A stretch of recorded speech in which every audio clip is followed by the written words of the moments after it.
Ah, sir! Sir! Sir! Bakit ang aga mo umuwi? Di ba kakatid ko lang sa'yo? Ano mo rin ba? Kaya pala nawawala yung mga gamit ko. Eh, ginagamit mo. So, sino itong kasama mo? Ah, sir! Kapatid ko po, pinuntahan ako, sir eh. Galing pa. Anong kapatid? Niloloko mo lang pala ako, Jeboy. Manloloko ka.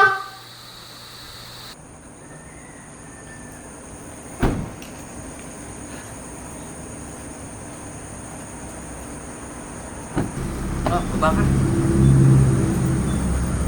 Grabe, laki pala ng bahay mo.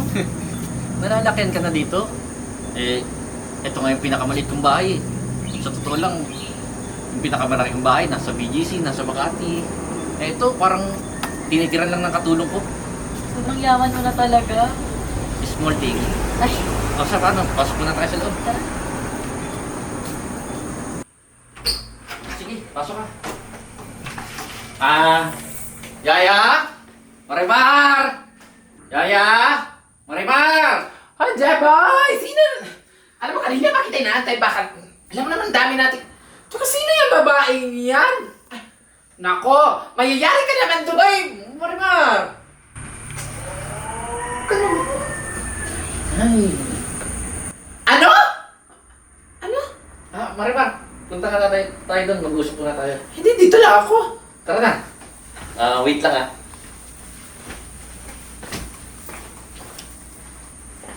Tara ka, Marimar, dito. Ano ba? Bitawan mo nga ako, ano ba? Hoy, ikaw ha? Nagdadala ka ng mga babae dito.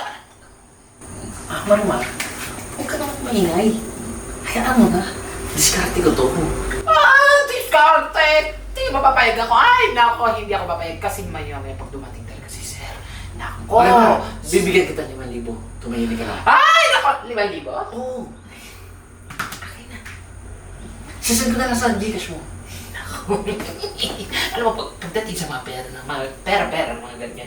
Ay, nako, syempre maasahan mo ako dyan. Alam mo na ako. Magkakapera. Tsaka, sumabay ka na lang sa akin ha. Pag tinawag kita, dumating ka na lang. Ay, nako, ano ka ba naman, Jeffoy? Pagdating sa ganyan, alam ko na yung mga galawang ganyan. Tsaka, huwag ka mag-alala kasi sasakyan ko lahat ng mga trip mo. Pati kung gusto mo, sasakyan pa kita eh. Ikaw talaga eh. Hindi tayo talo. Basta paano, balik na ka doon ha. Sige lang, huwag mo kalimutan ha, 5K ha. Oo, sige, send ko na lang sa'yo. Sana ha. 5K. Malaking bagay na rin yun. Pang-date kami ni Lando.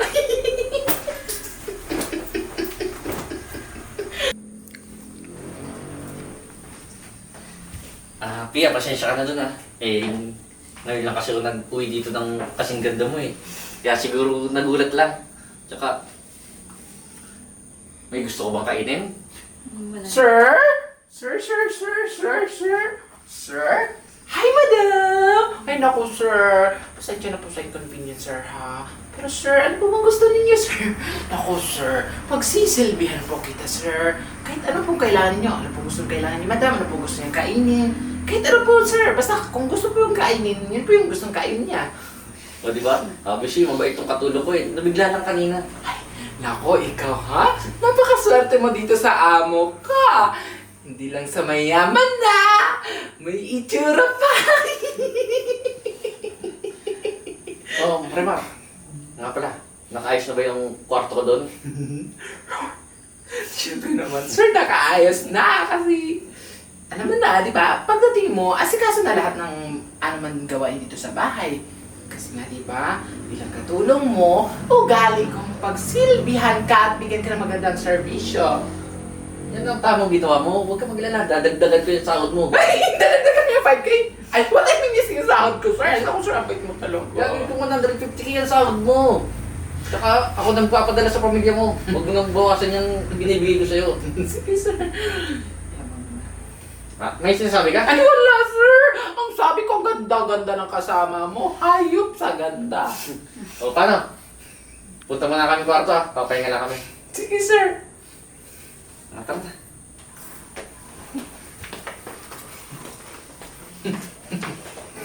Yapang.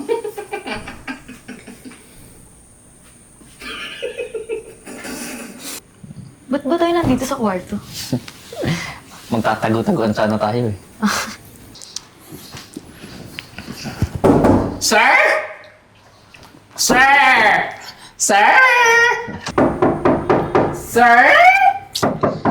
Huwag mo to si wait lang ha. Sige.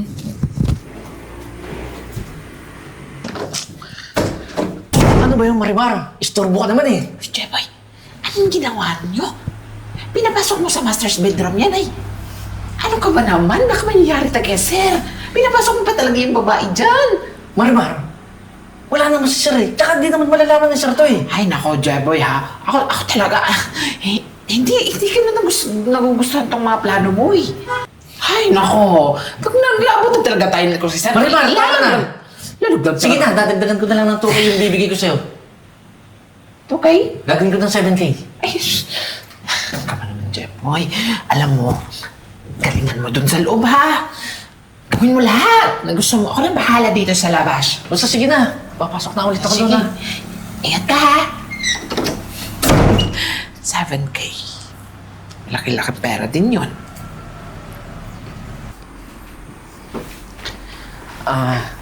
Sorry ha.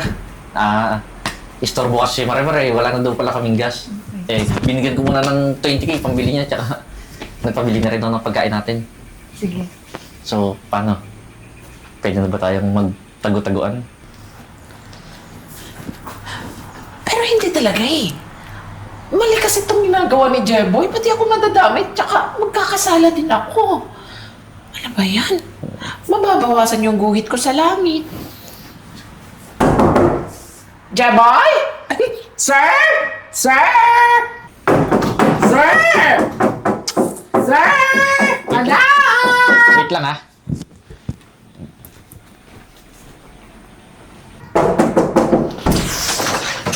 Ano na naman, Marimar? Naku, konsensya na ako. Ayoko na. Hindi ko kaya to. Nilulungo natin si Sir eh. Alam mo naman, ang bait-bait noon. Tapos ito na tatarantaduhin na natin siya. Naku, hindi. Ayaw mag- Marimar, tumigil ka na. Ayoko na talaga. Gagawin ko ng 10K. 10K? Dadagdagan mo na 10K? Ay, naku. Pumasok ka nga sa loob. Pasok ka nun. Naku, kung bahala kayo, sir. Pasok. Isa pang beses na guluhin mo ko ha. Sige Sisirain na. ka buhay mo ha. Naku, pumasok ka na sa loob. 10K ha? Sure mo? Sige na. Ay, naku.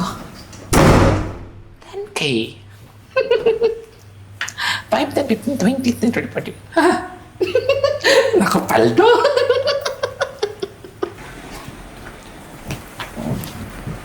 Pasensya na ulit ha. Si Marimar, kulang-kulang eh. Wala na palang grocery. Eh, binigyan ko na rin muna ng pambili. Huwag ka mag-alala. Wala na magugulo sa atin. Pwede na ba nating ituloy yung tago-taguan natin? Pwede naman. Ikaw talaga. Alam mo yung... wait lang. Natawag si Daddy. Oh, hello po. Sige. Sige po. Sige po. Okay po. Pwede bang umuwi ka muna? Kasi padating na yung daddy ko eh. Sige. Tara, natin na kita.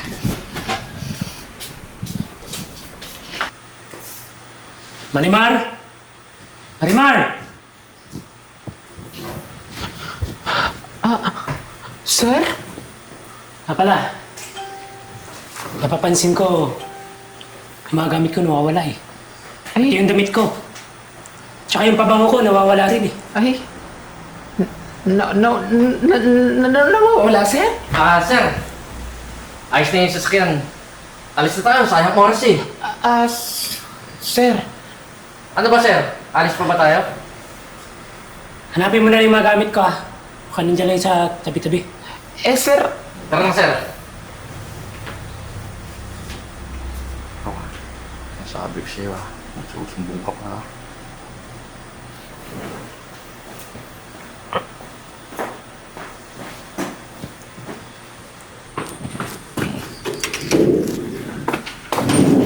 Tara, pasok ka. Makukuha mo. Grabe, Jeboy. Hindi ko akalain ganito pala kalaki yung bahay mo. Ikaw naman, nagulat ka pa. Tsaka, napakarami kong bahay. Tsaka, ang dami kong pera kasi businessman ako eh. So, ibig sabihin pala, pag sinabi kong gusto kong pumunta sa Paris, madadala mo ba ako? Oo naman. Tsaka, gusto mo, libutin pa natin yung buong mundo eh. Basic lang sa akin yan, pera. Bali, wala sa akin yan. Gusto mo, pagpunta natin Paris, punta tayong London, kinabukasan eh.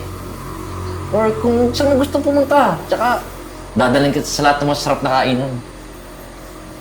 Sige, Jeboy sabi mo yan Siyempre naman, ikaw pa ba? So, Jeboy, pwede po ba tayo mag-usap? Dito na tayo mag-usap, Marimar. Ano na naman ba yun? So, Jeboy, hindi ko na kaya itong pinagagawa mo, ha? Ano to? Ibang babae na naman.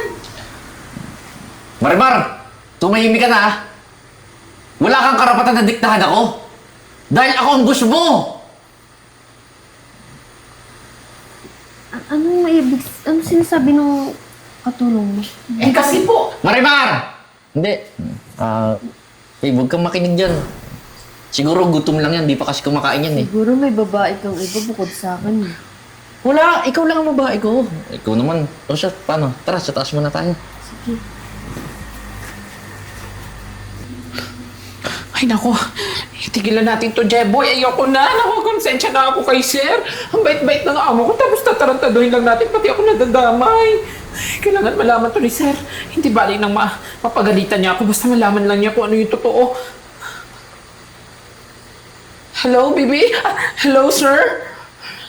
Sir, pwede po ba umuwi muna kayo dito sa bahay? May kailangan po kayong malaman.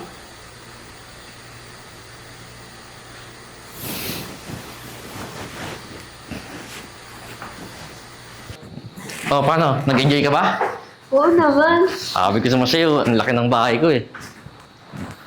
Ah! Ah! Ah! Sir! Sir! Bakit ang aga mo umuwi? Di ba kakatid ko lang sa'yo? Ano, Marimar? Kaya pala nawawala yung mga gamit ko. Eh, ginagamit mo. So, sino itong kasama mo? Sir! Kapatid ko po, pinuntahan ako, sir eh. Galing, Anong kapatid? Niloloko mo lang pala ako, Jeboy. Manloloko ka. Alam mo, J-Boy, malaki pa naman tiwala ko sa'yo. Sarili kong bahay, hindi mo na nirespeto. Nagdala ka pa ng babae. Sir, pasensya na po sir, gusto ko lang naman pong maranasan kung ano yung nararanasan mo eh. Ay nako sir, hindi yun yung tama rason sir. Alam mo sir, sorry po talaga din sir ha, pati ako nakipagkuntsaba dyan. Eh, wala po kasi akong choice sir kasi kailangan ko rin po talaga ng pera kasi inoperan po niya ako ng pera sir. Tsaka sir, totoo po na nagdadala po talaga siya ng babae dito kasi nagpapanggap po siya na siya po yung may-ari ng bahay. Tapos, yung hinahanap niyo pong mga damit, kita niyo naman po sir, sa inyo po yan, di ba? Sir, sa totoo lang, si Marimar po yung nagbigay sa akin ng mga Huwag ka na damit. magdahilan. Huwag ka na magdahilan. Sinabi na sa akin ni Maribar. Alam mo, dahil sa ginawa mo, kakasuhan kita. At, Sisiguraduhin ko sa'yo. Wala nang tatanggap sa'yo kahit saan ka pa mag-apply. Sir, huwag naman po sir. Sir, kailangan ko po ng trabaho, sir. bilis ka na, Jeboy! Tama na yung pagkukunwari mo, tapos na! Hoy, tumigil ka na! Hindi ka kausap ko dito. Malis ka na! Umalis sir, ka na. papalis mo nga yan, sir. Ayaw, malis, sir, oh. Ano? Sige sir, alis na ako. Salamat sa damit mo. Naku, sir, ang yabang-yabang, no? Hindi, may nagpapanggap pa naman siya ng amo dito. Ano gusto niya, sir, siya magiging amo ko? Teka lang, Marimar. Yun, sir. Baka nakakalimutan mo. Yes, sir. Ako ang amo mo. Opo, sir. Ay, sorry, sir. Sir, sorry po talaga, sir, ha? Kasi pati ako nadamay, eh. Hindi ko naman po talaga intention yun, sir. Kasi, alam niyo yun, naano lang ako na-influensyahan lang. Pero, sir, hindi ko talaga ugali yung ganun. Pala, Marimar. Pagpasalamat ako sa ginawa mo. Pero, masisiguro ko pa ba na Mapagkatiwalaan pa kita ulit. Po, sir. Sorry po talaga, sir. Pero nangangako po ako sa inyo, sir. Pakinggan niyo po yung pintig ng puso ko. Totoo po talaga. Sincerity po Oo na. talaga yung paghingi ko ng tawad sa iyo. Dahil sa ginawa mo, dadublihin ko yung sahod mo. Naku, sir, maraming salamat po, sir, ha? Naku, sir, isang malaking bagay po ito sa akin. Alam mo po, sir, tsaka sir, wag po kayo mag-alala kasi hindi ko na po ulit sisirain yung tiwala po ninyo. Ngayon, bukas at magpakailanman,